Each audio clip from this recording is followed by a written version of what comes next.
it just opened? Come on. All right, everybody. So today we're talking about Derrida. And I was just telling you this story about my very unique wedding ring, which is now lost somewhere, probably in Branson, to be honest with you, but it's lost. Why was I talking about this unique thing? To me, that ring is several things. Number one, it's a material good, so that doesn't matter very much. The other thing that it is, though, is a symbol. It is a symbol of my husband and myself, not just our union, but also things that we have been through in the past, because it included our ethnic Celtic knot. It included a tanzanite, which is the rarest gem on the planet, as opposed to the strongest gem on the planet. And also his ring, which he still has, thank goodness, includes the Celtic knot as well. So there's a lot of unity that was in that ring, and it was done by an artist who is no longer doing art, which makes it a one-time only ring. It is, in my mind, a phenomenon, right? It's a phenomenon.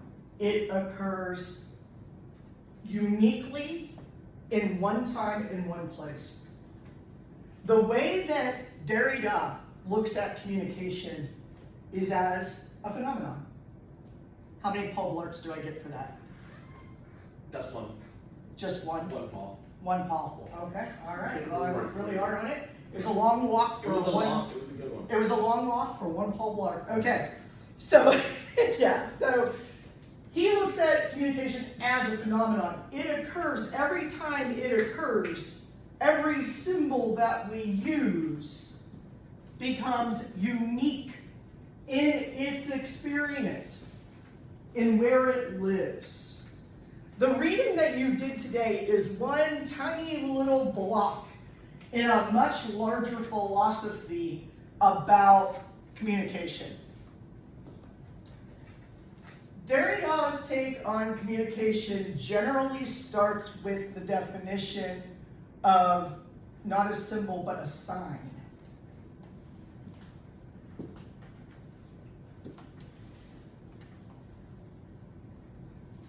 A sign is defined with a mathematical equation. Good luck writing that down with your little computers and stuff. That communication is this, or that mathematical equation is this. You thought we see math and rhetoric, did you? Uh-huh. Tell that to Bert. Yeah, really. Or to Toolman. Sign equals the signifier over the signified. That is not the signifier divided by the signified, as some of us old people might read this, but signifier is over signified. It is greater than the signified. What do I mean by that? A signifier, or in this case, let's say it's a word, it is not, a signifier in of itself is not a sign or a symbol. It's a signifier. It is indicating something else. If I say fire, that's the signifier. Jeez, sorry. I didn't do that on purpose. That's the signifier. The signified would be the thing that a fire is. This might seem like splitting hairs to you. But go back to I.E. Richards in your brain for a second and remember, where does miscommunication occur? Not in our association with a word or an object or a signifier or in the signified, but in between the word and the object, because it's arbitrary. Same thing here. The signifier, however, in Derrida's thinking, is more important than what it is signifying. Whereas I.E. Richards put them on the same level, Derrida says, no. What is important is not the object, but the word. because the two of them together, when they function together with the signifier over the signified, become a sign of something else. You guys all right? I apologize, I did not tell you to put yourselves into altered states for today's conversation. Oftentimes I have to ask myself, these guys writing during the 60s and 70s, exactly how much of their brains were functioning completely without alteration? Right? Because, and then I realized as I got older that one day I got into a debate with somebody about why the word reasoning and science during the Enlightenment, why they became different and yet interchangeable at the same time. And in that moment, I realized there are very few people on this earth who will waste their life, breath, and brain power to consider why reason and science as words might be interchangeable during a specific 100-year period of time. So maybe they were all perfectly sane and unaltered, but you have to work to come up with this, don't you? And yet it's going to become incredibly important for Derrida's work. Because while you might be thinking, well, this is just sort of a general idea about signs, what we're about to figure out is that what's the most important part of this little formula right here for Derrida is this line that divides them, that indicates that the signifier is over the signified. Because according to Derrida, this is where something really devastating starts to happen. Deconstruction.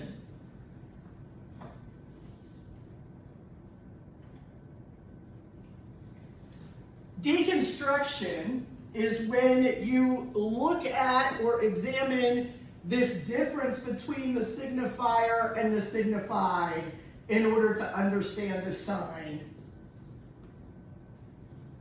And are you ready to go down a literal rabbit hole here? Not literal, metaphorical.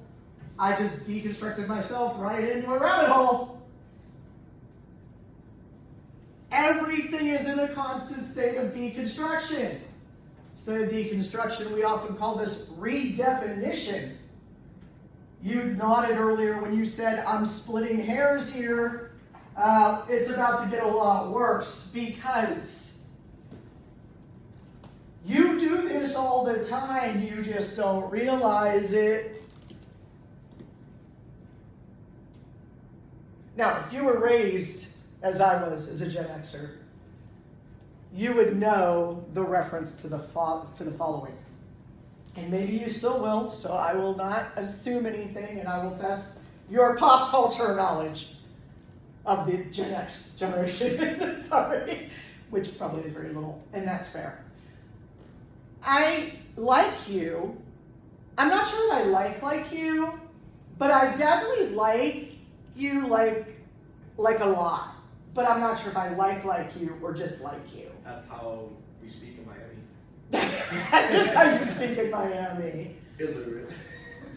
What are we doing with that word like in this example? We are deconstructing its meaning in real time. By the way, for those of you that are dying to know where that comes from, it's from The Wonder Years. Did you ever hear of the show The Wonder Years? Fred Savage plays a little boy who's in love with Danica McKellar. It's a brilliant work. It sort of takes the, what's that big family movie or television show, The Cleavers, from the 50s. This isn't Father Knows Best, right? It's the Gen X version of Father Knows Best.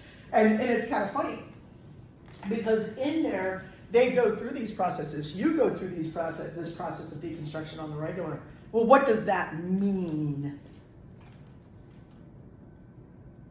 And if you're like my stepdaughter, you just go, that's just too much, and you give up. and you don't care what it means. All right. So Derrida gives us the definition of sign or signification. He says the signifier trumps the signified. He says that in order to understand communication, we must deconstruct it. There is a great debate out there about whether or not deconstruction, number one, occurs at all. Number two, should occur. Number three, does it on its own. So do yourself a favor and do not dive into deconstruction and Derridian theory, okay? Because you will end up in a bar smoking cigarettes, playing pool, wondering what you're doing with your life. Now, I don't say that lightly, but that's what I did. And even if you aren't a smoker like I am not, and you don't drink, which I don't, and you suck at pool, which I definitely do, you still end up with a cigarette, a beer, in a pool billiard hall somewhere, trying to figure out what that means. What's important for us is to understand that there is not necessarily always a miscommunication between the signifiers that we use and the signified, but that often there is. And in between there occurs something that really has a broader impact. The first thing that occurs is that Derrida makes a distinction in communication between speaking and writing. Have you ever heard the phrase, the author is dead? Have you ever heard that phrase before? Okay. In what context? Huh? In what context? Any context. It sounds like I have, but. Yeah. I mean, I'm pretty sure a lot of authors are dead, so. Well, yeah.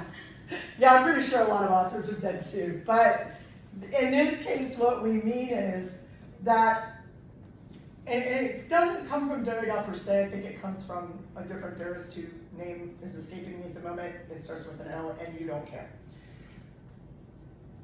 What it means is that whenever someone puts something onto paper, into book form or play form, news story, doesn't matter, the author becomes irrelevant. The author is dead. Look, I can debate that with you again, maybe sitting around my house at my fire pit, toasting some marshmallows or some s'mores or something. It's not important for this classroom. What is important for this classroom is that you understand that when you write, something different happens than when you speak. When you write, you put things onto paper and they no longer have context, except that which the reader wishes to give to it. The author has no idea what the response is. The author has no idea what the reaction is immediately. There's no feedback. There's no way to understand what's going to happen to your words once you write them. This is why writing is so scary. Yes? Does that also apply to like recorded speech? Because I feel like that kind of leaves some context. I'm about to get there. Because I don't know that Derrida himself ever made any statement about that, but I think I can. I think we're going to get there. Let me explain. What does happen when we speak, when we communicate? There's us and there's the audience. And you get feedback from the audience. I was just telling Sam before you guys all started coming in that I spoke at a church. How did we get to 12:53 already? Have I been that exciting? I feel like No, today it it's went passing really by fast. fast. Yeah, okay. Okay. I was speaking, I was like, Last class, like Christopher he got up and I was like, what are you getting up for? Like, you just We just started. You missed- This entire semester has been like. It's been very oh, fast, November. yeah. Yeah. We're moving very quickly, and that's not a bad thing, by the way. Okay, so I still have to say, I spoke at a church. What's the matter? Oh, you're looking at me. I just realized we only have like 2 readings left, and I realized what that means. I'm like, oh. Yeah, Yeah. it means you should have your feedback from your first paper and be starting your second paper. That's what that means. What? Do we have our feedback back? You should. Oh. Remember how like it didn't show up for mine when I had to ask you? I don't Okay. think it showed up for a while. Don't tell her that, guys. No. Tell me I'm No, good. lecture. Sorry, oh my Got my son on a journal. I lost my wedding ring. Yeah. Grades aren't posting. God damn it. Do you Okay. think it's just like with the stuff with political com where it was in there, there's just like another There's just that button I didn't push. Is that possible? It's possible. Maybe. I'll double check. It's okay. we Focus on that. I- It's possible. It's just one button. I will totally focus on that. At the same time, I'm going to focus on my lost ring and my son being back in the Navy. It's all back there now. Okay. I will work on that today. Actually, I've got time, I guess. Okay. So yes, you should have your feedback. If you don't, if you I'll let you don't know. have it, I am going back to my office after my next class. So I'll be in my office around 3:30. I actually have an appointment at 3:30, but then I can look it over and figure out what the heck's going on. Okay. So, where was I? The Signification. lost, Oh, I was giving a lecture at a church, or well, a little speech at a church. And my goal was to explain what one of my nonprofits does. This was not a church I belong to. It was definitely not the kind of church I'm used to going into, which is fine. I'm trying to tell them or ask them for help in certain ways. Particularly, we are looking for people to adopt children and seniors for Christmas. So I went down to this church, wonderful, warm reception from everybody.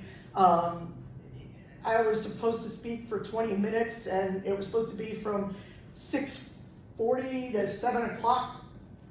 Needless to say, I was eating dinner at 8:30, but I that wasn't me. It's not because I spoke. They start out with a song, and I say a song because that's different from a hymn, which they sang next. And then the third thing to happen was a guy got up and rapped. And that was cool. It was beautiful and wonderful, and it was basically an AA meeting for a few minutes, and that's fine. And then I had to go up and speak, and I thought to myself, I cannot ask these people for money. Just based on reading the room, as we say, looking at the people around me, seeing the signifiers, and yes, drawing assumptions of what that meant, I knew these people don't have a lot of money to give me. They're not going to adopt a child that they're going to buy $120 worth of gifts for, or whatever it is these days. Don't look surprised. I used to be able to get away with giving $20 to my nieces and nephews for Christmas. Now it's like $50 minimum, right? So to get a kid at Christmas is expensive, guys. So, and that's when you're not even buying like electronics. That's just stuff, like normal stuff. Anyway. I knew that wasn't going to happen. So I started bringing in what I had heard earlier, and I started to sound a little religious, which I'm really not good at doing. For example, I was saying things like, if we are going to be the hands of Jesus Christ, we must do and not talk. And everybody started going, amen, hallelujah, praise Jesus. And I thought to myself, my goodness, my life would be amazing if everywhere I went, when I spoke in public, people were going, amen, hallelujah, praise Jesus, or some sort of equivalent, like rock on, you got it, yeah, or yes, bitch, amen, whatever, I don't care, but some sort of enthusiastic response to what I'm saying. all of a sudden I get more that enthusiastic and more passionate. All of a sudden it starts to be more persuasive, and by the end of the night, I have people volunteering to cook meals. I have people volunteering to build a ramp for someone who's newly an amputee who needs a ramp built at her place of residence. I mean, I've got people coming to help me with things that you don't think about.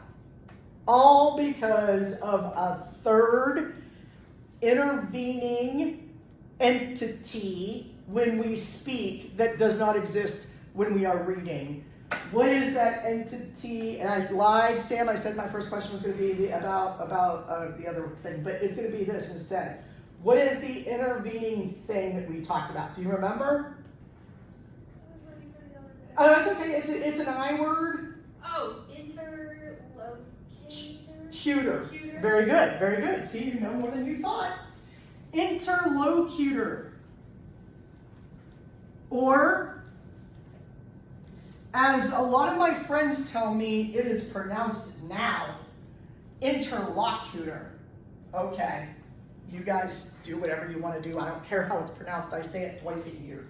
Okay, so the interlocutor, whatever the heck it is, what is that? It is the thing that exists between you and your audience, whether that's one person or 7 people or 100 people. There is something that intervenes, intercedes, or is present. Think about it, because you're not just speaking for yourself and the person in front of you, you are including everything that's going on. And it is impacting what you are saying. That does not exist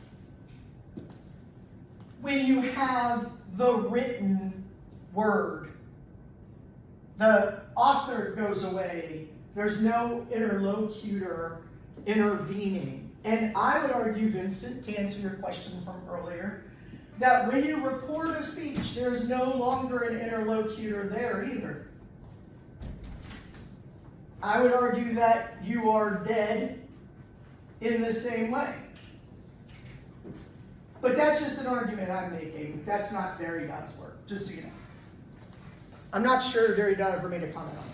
But I would extrapolate the interlocutor to no longer exist if we're removed from a situation in which an interlocutor can exist.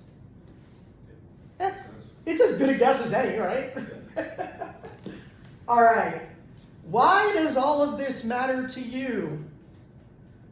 You did not read, I don't think, about signs and signifiers and deconstruction in your book. Oh, you did? Oh, shit. I'm sorry. Apologies. Oh, yeah. You did. Okay. Well, here I was all excited thinking I was giving you new information. Does this help in any way then with the reading, understanding the reading? Because the first question I was going to ask before I thought I was giving you context that you didn't need was to Sam. Sam, what was the question I asked you? What is a pharmacon? What is pharmacon? Not a pharmacon, this one. Right. Sorry. Oh, did you say a pharmacon? It sounds like it should be, like, have an article in front of you, doesn't it? What is pharmacon? Pharmacon, of course, in your book, you all read, that was the first thing that he mentions. He labels that first section pharmacon. He references it all throughout the reading that you're working on. So maybe we want to know what it is. And it is Egyptian, correct? Or is it Greek? It is Greek. Very good. It is Greek, actually, because it comes from Plato, if I recall. All right. What is pharmacon? It's kind of like 3 terms that are like kind of contradictory of each other, but it can be like a remedy or a cure, and then it can be like a bad thing, like a poison, and then it can also be like a excuse in where, like, it refers to it as like a scapegoat. It's a very, in my opinion, contradictory term. And I Googled it to make sure I wasn't crazy. And Google agrees. So the concept of pharmacon let's say that's the signifier, or that's the sign, is made up of multiple signifiers, right? Cure, disease, and scapegoat? Is that what you said? Okay. Cure, disease, and scapegoat. Which signifies what? According to Sam, those three things are completely and totally contradictory to each other, or contrary to each other. The question is, are they? Probably not. What do they have in common? A disease, a cure, and a scapegoat. Jada. The reason, the fix, and the what. The reason, the fix, and the what? Yeah. Okay. What's the disease? What is going to fix the disease? And what caused the disease? The scapegoat, maybe? This is me guessing. I'm good with that. That sounds interesting. Any other speculations? That's as good of an argument as I'm going to make. So let's run with it. Can something be a disease, a cure, and a scapegoat all at the same time? Give me an example. Sugar. Sugar. It causes trouble. It is a disease. So yeah, it is a disease. It does in fact cure me when I'm having a low in my glucose, right? And also it gets blamed for type 1 diabetes, which is pretty frustrating because type 1 diabetes is caused by an autoimmune disorder in which your pancreas attacks itself, right? Sugar. I like that one. Yeah, that's a good example. Yeah. Good job, Jada. Everybody give her a round. Very good. All right, Sam, you look confused. You good?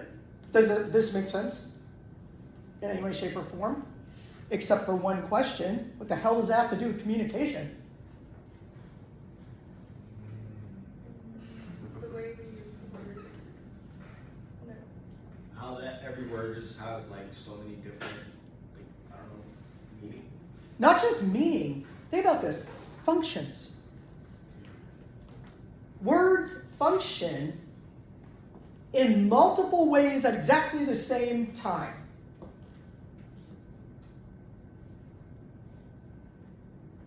Have you ever heard a phrase similar to relationship? Relationship as a word covers all manner of sin. Have you ever heard that before? Of sick. Sin. Oh, It makes sense. it makes sense. I can see why that was like a thing. And then like the Right. Yeah, the like deadly sins, like the, is it 5? There's 7 Seven. deadly Seven. sins, but Deadly sins. that's not even, we don't even have to go that far into the lore here. For example, Donald Trump is accused of having a close relationship with a child sex predator. I don't think I'm stating anything weird or out of your purview yet, am I? Okay. Well, one of the words that gets used a lot is the word relationship. What relationship covers all manner of sin. In other words, it's an excuse, it's a cause, and it's a cure. yeah, you could think of like all types like abusive, like all those like types of Relationship covers all manner of sin, right? So if we're going to deconstruct a word like relationship, that's going to take a lot of work. Do you see why communication, especially mass communication, is so incredibly complex and misunderstood? Does this make sense? Is anything clicking for anybody in the room at the moment or online? or online. Or online. We want to know what a word is doing. What is it signifying? What is it trying to communicate? What is the meaning of that word? All right, so how does Derrida explain pharmacon? How does he utilize that word, pharmacon? Which, by the way, sounds like a title to a really, really good AI movie. Doesn't it? I'm just saying. Pharmacon.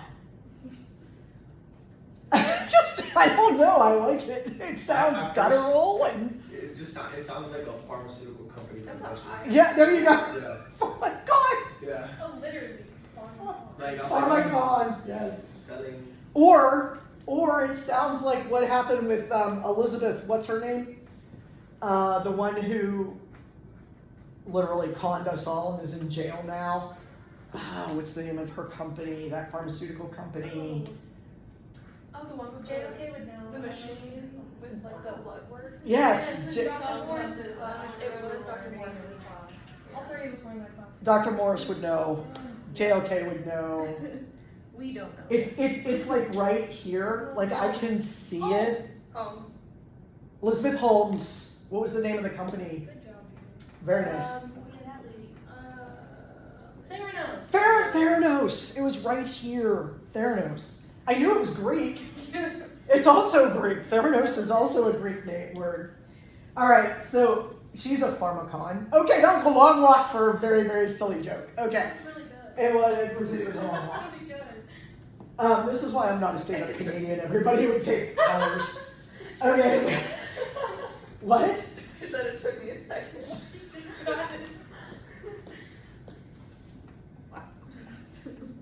Well, first she was a pharmacon, as in a confidence, thief. Now she's a pharmacon, as in a convict. There's a lot of pharmacon going on, but this is not what Derrida meant. I'm telling you guys, language is fun. That's exactly what People don't, it's exactly what he meant. he meant. Explain that. No, I was joking. Were you? Yes. Do you need to be? Well, I think that's for you to tell me. I like I this don't class. know. How many? Oh, you like this class, but only today. You always like my class, Jada. What are you doing I now? really do. He uses pharmacon a lot in the piece you read. How does he use it? Is it a noun? Is it a verb? Is it an adjective? What is it? Is it an accusation? Is it a verb? I said verb already. An adverb? What is it? What's a verb? A verb is an action word. A noun is a subject. Person, place, or thing, right? Yes. An adverb is an adjective describing a verb. Right. An adjective is a descriptive word. I would say it's a noun. It's a noun. Personal opinion. Personal opinion is it's a huh? It's a PP, personal preference. Personal preference. Please don't ever use the term I PP always- in front of me ever again. People are like, "You want to do this?" I'm like, "Not really. It's just a PP." No. As a Gen Xer, I object to the term PP, Objection. meaning personal preference, because there's also a song that they no longer play called OPP, as in, are you down with other people's? Oh. So please don't say PP. Okay, I want. Also, it's what my grandchildren say when they have to go to the bathroom. Yeah. I mean, I still say that sometimes.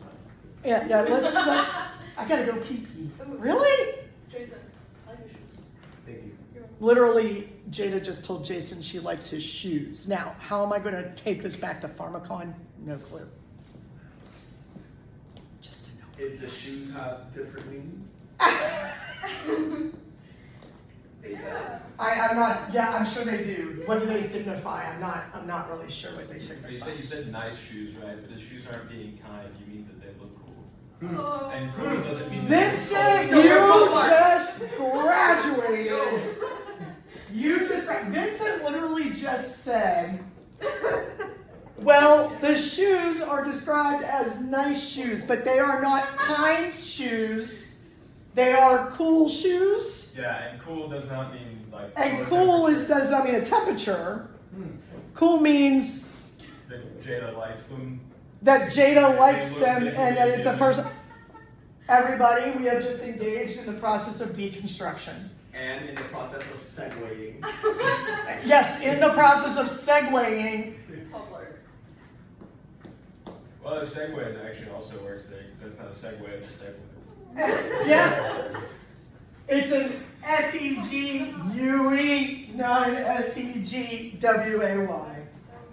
Segue. Very good.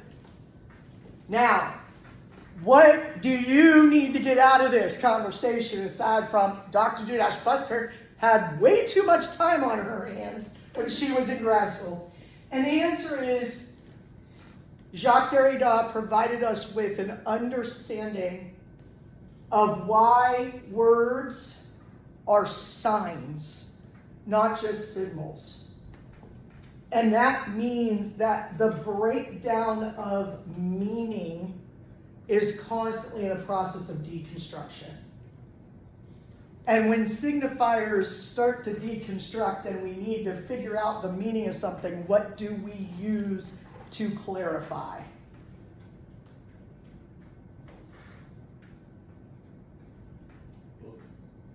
Books? No, restate the question. Is it pharmaca? In a way. Yeah, it's Now, every time you say Pharmacon, I'm thinking Comic Con, and then I That's go to exactly SPN Con, and yeah. Okay.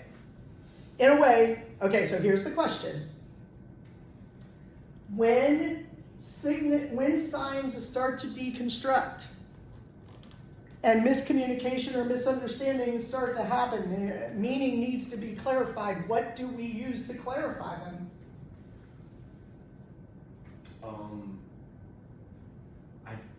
I just want to say like I just want to say like it's probably wrong, but I just want to say like a dictionary or something. Signifiers, more signs. More words, exactly. Yes, you guys are That's correct. kind of why I said Exactly. No, right, and that's why I didn't like go books. No, you gray. No. Right, you're correct. We use more words. We use more signs, more signifiers.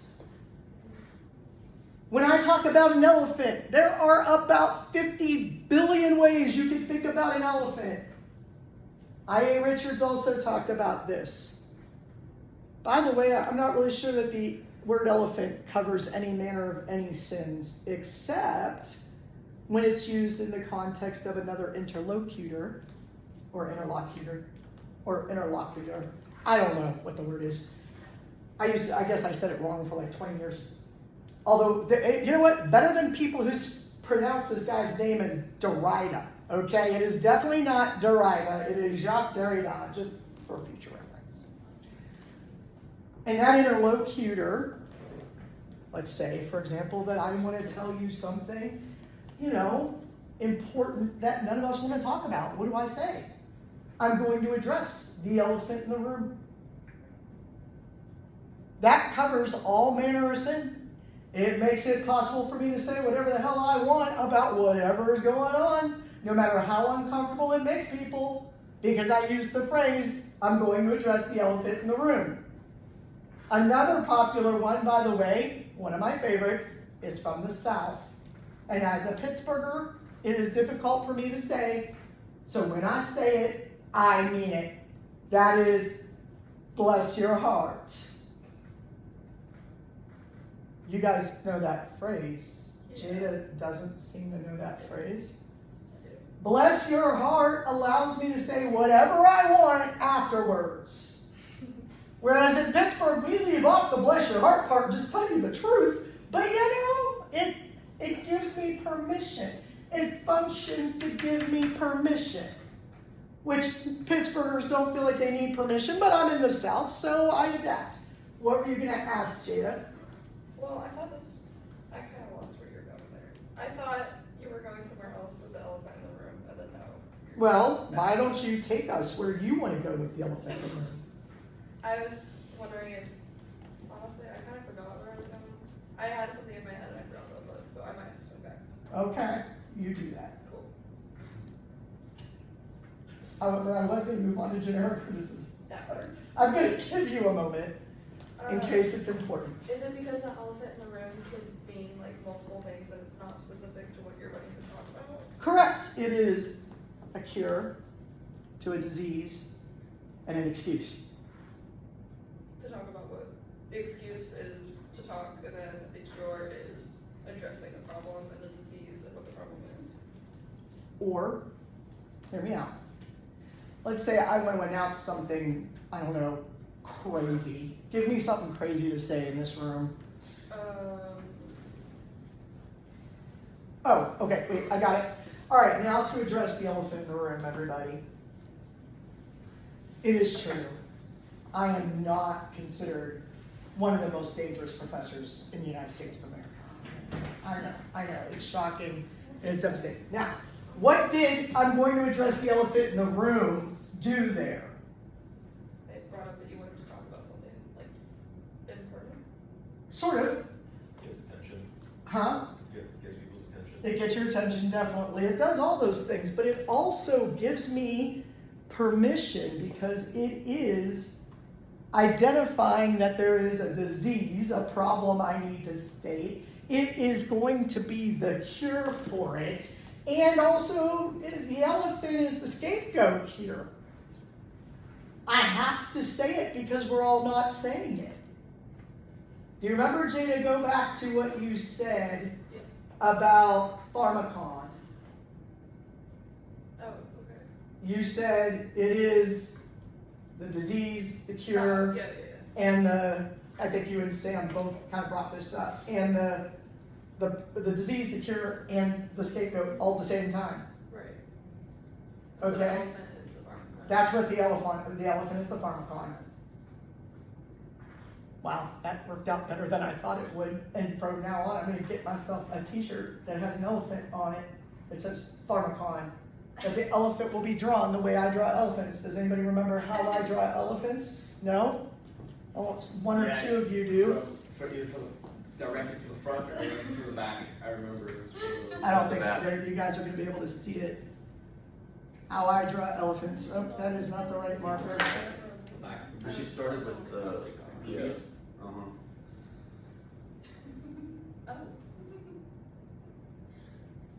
Yep, you're right. Gluteus first. Oh, okay.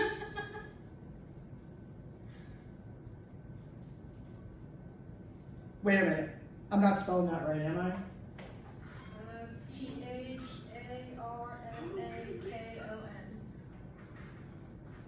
Every time I say it, I think Parthenon. Now I'm thinking Pokemon. This looks like the Team New shirt that's supposed to say Pokemon on the back of it. All right, sorry, I picked it on Team New, but I shouldn't. Pharmacon. That's my T-shirt. Although I need to make my Smut Peddler shirt first. And as we talk about T-shirts and phrases that we would put on a T-shirt, let me ask you a question. Each one of you, if you had to define yourself by a T-shirt, mine obviously, at least one of them would be Proud Smut Peddler, for obvious reasons. And I might even put a little picture of Nintendo Mix 3, the book, right in the middle, down there. What would your T-shirt say about you? Name your shirt. A shirt that encapsulates you. A backwards elephant. That's not backwards, just backside of elephant. Yeah. I specifically have a shirt that has like Patrick from SpongeBob, and it says I only have $3, and I feel like that just describes me. Patrick from SpongeBob, and it says, I only have $3. Is there something about that? Like, is there a reason why does Patrick say that? I don't watch SpongeBob. Yeah, I think in like one episode he's like, I only have $3. Okay, I prefer to preserve my brain cells, but from what I understand, it has gotten better over time, but I wouldn't let my stepdaughter watch it because literally there was a study that you lost, like, power in your brain every time you watched SpongeBob. Ice Spice is gonna be in the new SpongeBob movie. Who is? Ice Spice. Sexy. I don't even You're look. joking. I'm sorry. No, I'm not. Unless She it's has a character. baby spice, sporty spice, sexy spice, I am not interested in an ice spice. Okay? I don't get it. I refuse to get it. Okay, I'm gonna be against it. That is a great shirt. I only have $3. Now Patrick is a starfish, correct? Do you feel any affiliation with a starfish, or just the I have $3? I think it's just like him as a character. Yeah, Yeah. he's just kind of that. He seems like the most grounded character. Am I right? Like, Well, I feel like he's just the most like chaotic. oh, he's the most Yeah. chaotic. Okay, that's fair. All right, that's great. I love it. Anybody else have a shirt they can sum themselves up in? Jason's just going, no, doesn't exist. Yeah. You're gonna laugh at this one. Okay, put it my mouth. A very like a crisp, like basic white t-shirt, but like under a blazer, tucked into like nice pants. But like Under a blazer, but tucked into what? nice pants, but it's crisp. It was iron. It's definitely hung up no wrinkles. Very very neat and thank you. What you're saying is, you would dress nicely, That's just how I dress. because that's how you dress. Very plain. Very. What color is the blazer? It could be a fun color. Like what? Like maybe like a pink, like an orange. An orange That blazer. Olive green. Okay, Very but it's similar. gonna be a solid color, is your point. I don't wear graphic t-shirts. Yeah, exactly. No I'm not a graphics. graphic Okay. person, I don't think. No graphics. You're like, I say enough as me. I I think that makes sense. I think that makes sense. I'm good with that. Organized and high strung. You are very organized and high strung, much more than me, and that's okay. And that's why the white t-shirt works. We all have our talents. I will say that. Yes, I She's wearing a white crisp T-shirt. I'm threw on a black oversized, like 3 sizes too big for me shirt that is not tucked in, just looks good. put all over me. Well, good. It doesn't look 5 sizes too big. That makes me feel better. Class. I wanted to say something and I wanted to compliment You like me in what? I like what you wear to class. I want Oh, to really? compliment what you wear. Well, thank you. I appreciate that. I do Fits try. be fire. Huh? Fits be they eat. My fits be fire. I be eaten. You be eating. My stepdaughter is going to just lose it when she finds out all these things about me. Tell her we said boots down. I think she'll love that. Boots down. Yes. Do I want to know? You ate the house boots down. I think is what it is. I ate the house boots down. I think so. Is it a stomping thing? I don't know. It's just what people say. Boots down? Don't stop when you say it. Please. That'll ruin it for me. Well, then what's the boots down mean if I can't stomp when I say it? I wear boots that make loud noises for a reason. Boots down. Boots down. I don't know what that means. It's what you ate down. I know what I ate means, or I thought I ate, or you ate. I know what that means. That I got. And that's where boots down came from, I think. It originated, right? It has something to do with eating? No, because you did No, so no, no, great. no. Because you ate. So, And that's apparently boots means fierce and house down is shut the house down, like getting so much applause that it threatens the structural integrity of a building. So you boots down. Whose house runs house? Whose house? Say what? Can't forget. You Run, gotta clock it. Thomas. You gotta clock it. I gotta clock it. You gotta clock it. What are you guys gonna make me? Now that phrase or that little singing thing that I just did, you guys do realize it's from like my generation. Good one. Oh, yeah. I didn't actually. You didn't know that? No, I just thought you were gonna say stuff. I didn't know it was like a thing. It's a thing. Good God. Wow. Our ability to communicate across generations is very difficult because things keep deconstructing themselves, like boots and eight. When what? Segue. My segue. Yep. All right. Why did I ask you what t-shirt would sum you up? Well, because I told you what my t-shirt is. Why would my t-shirt say Proud Smut Peddler on it? Why would I pick that as my shirt? Because you're proud. Someone accused you of being a smart peddler one time, and More than once, but yes, Well- the point is valid, yes. and you are proud of what you were actually doing that they deemed peddling smut. Yes, and why would I be proud of that? Yes, I am. I'm proud that they identify me as a smut peddler. Why would I be proud of that? Because what you were peddling wasn't actually smut. It was like it's just like a quote. Free speech? Yeah, Maybe? free speech. Yeah, because I'm peddling free speech and they're calling it smut. Yeah. So I'm going to be a proud peddler of free speech, aka smut. And what do I do for a living? That was what? No, I'm sorry. Seriously, I try to teach, which is being defined as peddling smut. Right? So that t-shirt, while it doesn't singularly define me, it certainly does encapsulate a good portion of my personality and identity, doesn't it? No? Yes.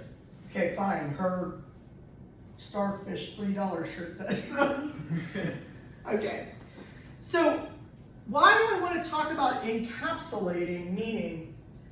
Well, first of all, because I'm moving from Derrida to another form of criticism that you can use. It is called generic criticism. Kind rewind. It is called generic criticism. You might think that means black and white label, but what it really comes from is the term genre. A genre is a... Does anyone know what a genre is?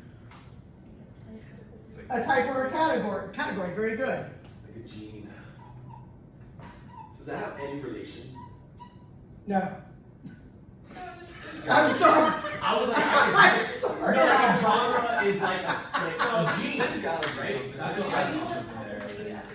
Well, hold on a second, everybody. Those words probably come from similar places. Thank you for understanding. I wasn't trying to be mean. Well, I was like, just... genes are different, and then genres are different. But then, like, generic. You know what? If at the end of this lecture I can somehow make it make sense, I will. Okay, good. How's that? All right, so let's say, for example, I would like to go see a movie. I want to go see a Western. What kind of things, items, characters will I see in a Western? A gun. A gun, A cowboy. several guns and cowboys, probably. What else? Horses. Huh? Horses. Horses. Hats. Hats. Tumbleweed. What color hats? Brown. Really? Black. If it's an old western, it's black and white. Black and white. Yeah. Oh, Good guys, it's bad like guys, that. right? All right. With you, I was like, really proud.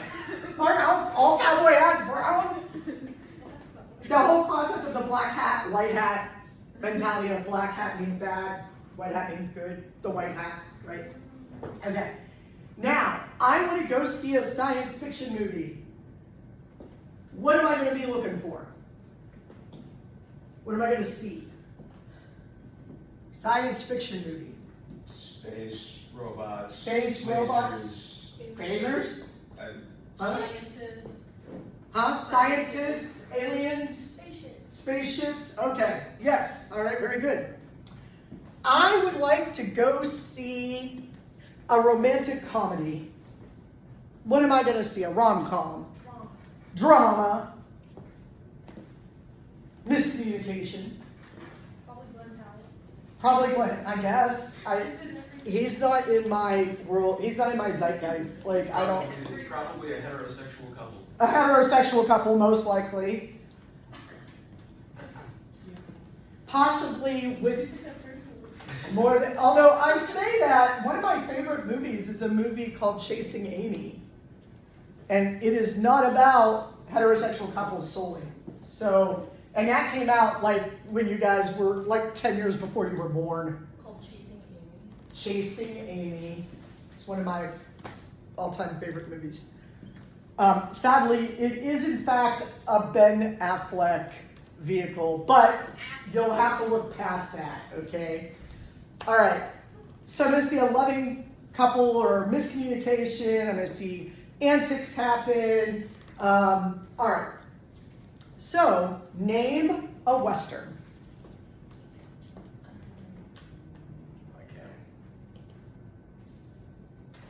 All I can think of is John Wayne.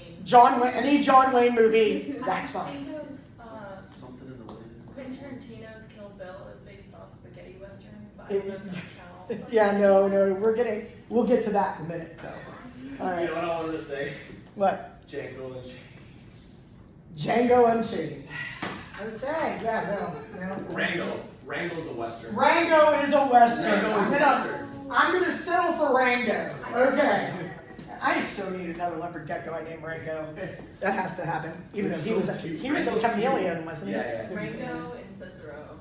Yeah, well, I don't have Cicero anymore. He died. I've got Coco Pelli, Phoenix, and Loki.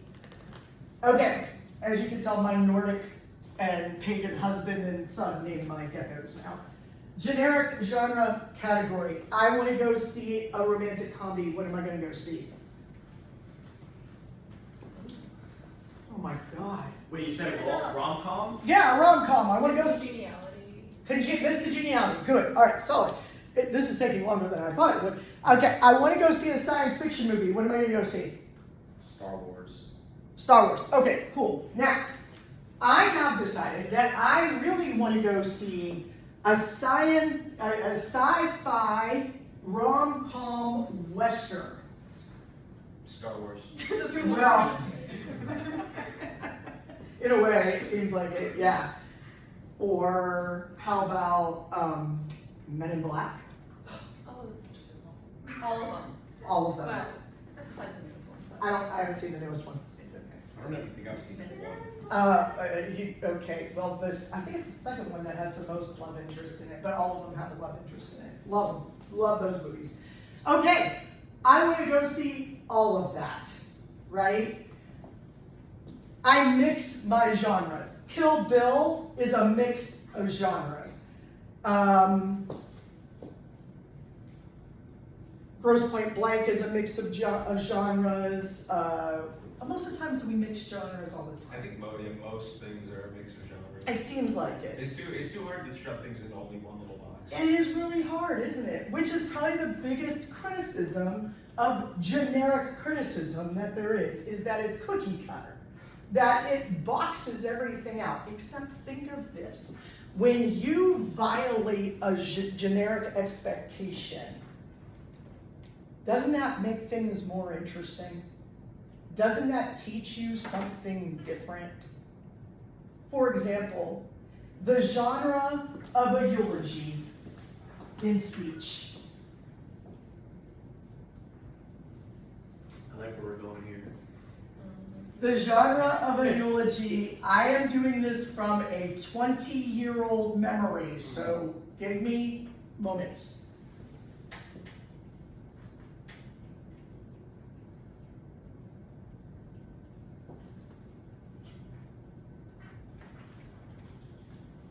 I misspelled occasion.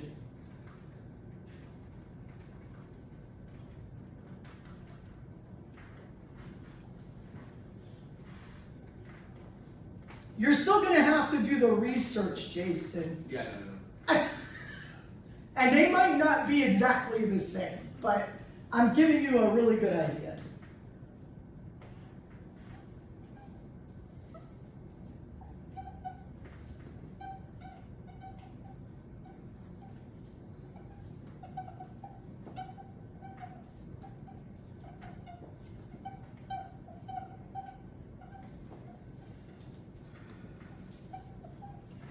Missouri State posting, by the way, guys. Check it out. Oh, it's for what?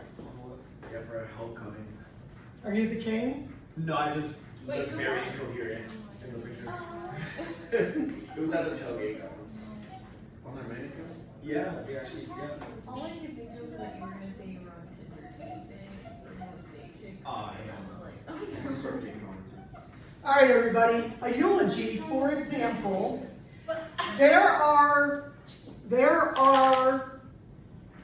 presidential inaugurals, there are State of the Unions, there are stump speeches, eulogies, apologia, also known as apologies.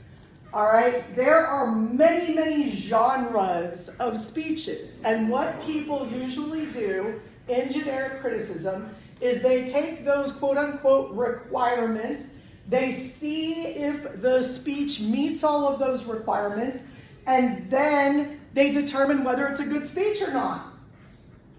I would like to point out that you don't have to do all of these parts and do them all exactly right and well in order to have a successful speech. Instead, this tells you what should work and what doesn't work, and sometimes what isn't in the list sometimes is useful for the speech. It still makes it successful. Let me give you an example. In a eulogy, this is always true, by the way, the first step in any generic criticism, recognize the occasion. Okay, an anniversary toast, recognize the occasion. There's a dead body in the room, recognize the occasion, right? This is epidictic speech at its best. All right, recognize the occasion, somebody's dead. Here lies John.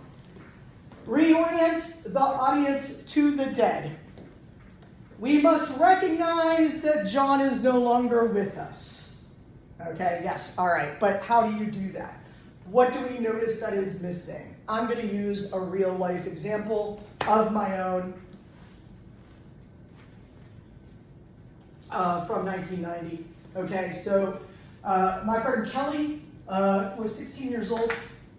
She was killed when she was riding in a T-top car, which, by the way, you might not know what that is because they don't make them anymore. But does anybody know what a T-top is? You know what a T-top is. One person knows what a T-top is. So in a car, particularly Camaros, if I remember correctly, they used to make it could happen in any car. Corvettes maybe too, I don't remember. What? Mustang. A Mustang. The Mustang. sports cars. That's right, any sports car. What they would do is they would put in a frame that had a middle portion that was about a half a foot wide, about that, maybe a foot, I don't know, I can't It's remember. not huge. It's been a long time since I've seen these things. And then you could open up the car so that it wasn't a convertible because there was a little bar above. Am I describing this? Yeah, I correctly? leave it kind of like how a Jeep I was comes gonna off, say but the it Jeep. leaves the middle part. But it leaves the middle part, okay? It's a T. Not the roll bar, the T part. Okay. So they were driving, they hydroplaned because it was Pennsylvania. In January, they hydroplaned and slid under a tractor trailer. Kelly at the time happened to be in the passenger seat and happened to be leaning over to change the radio station. So that T-top came straight down onto her head and smashed her. So she was dead. Okay, now, we are here because we lost a young, beautiful woman who was known for her smile. Kelly McGrath's smile has been taken out of the world. I'm reorienting the audience to the dead. We will no longer see her beautiful, warm smile. Make the dearly departed more dear and less departed. Okay, so I don't want to focus on her being gone. I want us to remember her beautiful smile. Remember how she smiled in prom pictures. Remember how she smiled at you going down the hallway in the school. Remember that she was always generous and giving. Because of that, we will be able to go on in our world, perhaps with one less smile, but with the memory of the warmth and generosity that smile indicated when Kelly was alive. And we'll keep that with us and we'll carry it on into the world. Right? All right. Did I do all 4 parts? Did I do them well? Meh, it was alright. I mean, considering I'm doing it spontaneously right this second, right? Notice what I didn't do. I didn't bring up anything bad that Kelly did. She was 16, how much bad did she do? I didn't bring up the fact that the driver was drunk.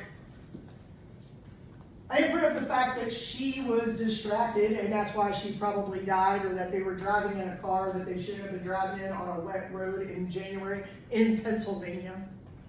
Right? You don't bring that up. I also didn't make any jokes. Because losing a young woman at 16 is not funny. My father, when he died at the very young age of 60, and I had to give his eulogy, there were lots of jokes. There were lots of jokes. Because they helped me help the audience reorient them to being without him. I helped them remember him. He had a set of keys that would, there was a woodsman's tool attached to this sucker. The keys were like this, it was like, I don't know how he kept, they pulled his pants when he walked. Those keys got lost and they have never been found. That was funny. That was a joke. That is something that people could carry with them when they walked away. So even though a eulogy traditionally does not have any humor in it, in that case, it helped. It made it better. If you want to see a really, really good eulogy that uses humor, Al Gore's eulogy of his father is amazing. It's one of the best eulogies I've ever seen. Presidential inaugurals, graduation, commencement speeches, toasts, declarations of war, all of these have their own set of generic requirements. If you are interested in doing a generic analysis of something, such as Jason doing the encodium on Helen, let me know and I will tell you where to find the requirements, how to use this as your methodology, not this, yeah, you're gonna need the book, because I don't know what the formal words are anymore. But I can get you that book, Jason, and you'll be able to do paper 2 that way, if you would like. Questions, comments, concerns, complaints, or threats, because I'm 2 minutes late. Okay, thank you. I'll see you guys Wednesday when we will talk about 6 Sioux, and Caden will be telling us about 6 Sioux, correct?